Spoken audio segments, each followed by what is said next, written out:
Hello there. This is a video a few people have asked me for. This is where I've been making those things that I've been sending you. I've been working my butt off for the past 9 hours, moving everything around to make room for a special sewing machine that I have coming that's going to go in behind me.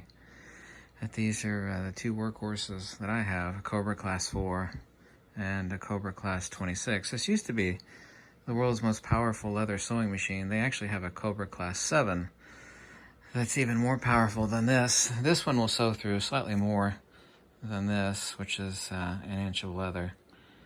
That's this sucker. Here we go. These are the needles that it uses. They're German needles. They're like $3 a pop, depending on, that's a diamond tip. So this is it. You see diet soda down there hiding behind the machine, I know. These are the foot pedals. This raises and lowers. Right there. This is 277 thread. Uses a size a little bit thicker than this as a maximum. Actually pounding leather, I have to wear these earmuffs in here because it can be really loud. It's tough on your ears. Can be. I sound exhausted, I am. Been moving stuff all around to make room for another sewing machine. Yeah, this baby, the Class 4, it'll sew right through your hand too without stopping. Yes, indeed it will. There's actually a motor underneath there. There's no plastic or any electronics in the sewing machine itself. The only power goes to the motor, which drives the belt, which drives the hand wheel. There's a huge, about an inch thick, roll bar underneath the back here. The back of it's probably not fascinated at all by this, but there's some huge gears back there. Just a couple I made for myself with some leftovers. These are alligator belts I made for myself. I've got a gray one over there I made recently, but I'm out of alligator. This one's, this one's kind of bright. I think it's really pretty though. I have some patterns hanging on the wall there for wallets. Everything back there is rolls of thread. Leather balm, which is atomized wax. This is the machine I make all the wallets with, but I'm actually getting a different machine. A special flatbed machine. Yeah, that Cobra Class 4 is 3,500, and this one is essentially 2,500.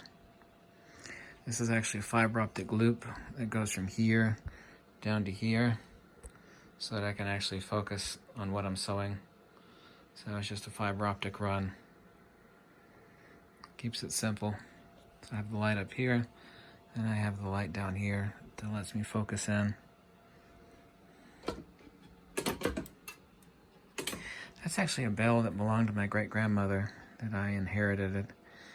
It was in her old schoolhouse. I think it says 1856 on it right there. Yeah. Lots of barge, which is a rubber cement.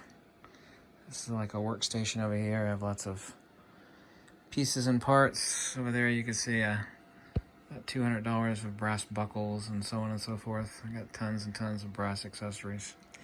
Hammers and mallets, cutting tables. This is actually a burnisher. You actually sand the leather edges flat over on that side. I got different grit wheels. And over here we actually have a Coca-Cola wood wheel that you use for buffing out the edges. So this will grind the edges even, and you go over here. Actually, I will grind the edges even, but I use a stuff called edge coat. It's kind of like a rubbery based black edge coat. It gives it a much more polished look to it. So, yeah, it took me hours and hours. This machine's on casters. If they fell over, they'd actually kill me. I'd never get it off of me. It takes two people to lift one of those up on the table. Especially, it takes 2 to 3 people to lift this Titanic beast up on the table. So, yeah, this is was about to say this is where the magic happens. I don't know if it's magic, sewing up leather.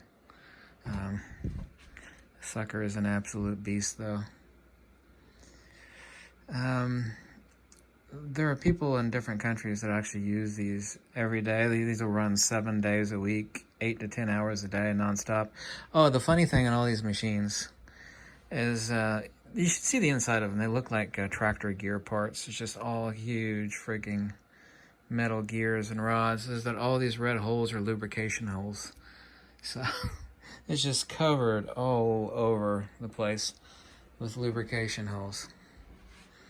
Like all these little red spots are lubrication holes. So every 10 hours or so, you stick your little, I got the oil bottles over there. There's lubrication holes here. There's literally these lubrication holes in the back. All over the freaking place. There's a lubrication hole there. There's the bobbin. There's another lubrication hole.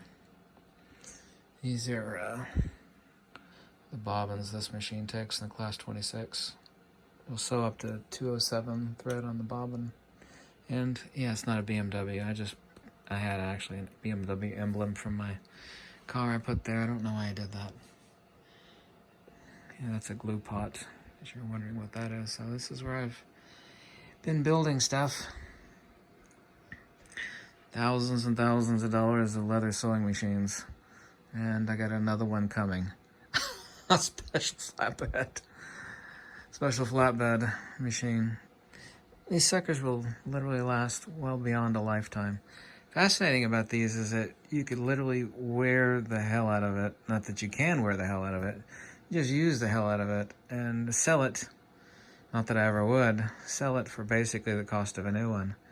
You can't ever find a deal on one. It's just completely impossible. Anyway. It's my beloved Cobra Class 26, which I've made hundreds of wallets on, and countless gator belts, and gator wallets, and gator keychains, and all sorts of stuff. There's no electronics or plastic on this either, anywhere. There's just a motor down there. You can see it. There's the motor. It's hooked to a rubber belt, which drives the entire machine. As long as you lube it, like your car. You can't run your car dry. You can't run these dry. You lube them every 10 hours of operation. And like, I think this one's got like 21 holes on it. And a bunch of holes in the back. There's actually a wicking system, which is kind of fascinating. You can actually see it back there. Right here. You see this piece of fabric? That's actually a wick. And it transports oil throughout the system. So when you hit the oil holes, the wick system wicks the oil throughout the rest of the machine. Anyway, sorry I sound so tired. It's just complete and total exhaustion. Thanks for watching.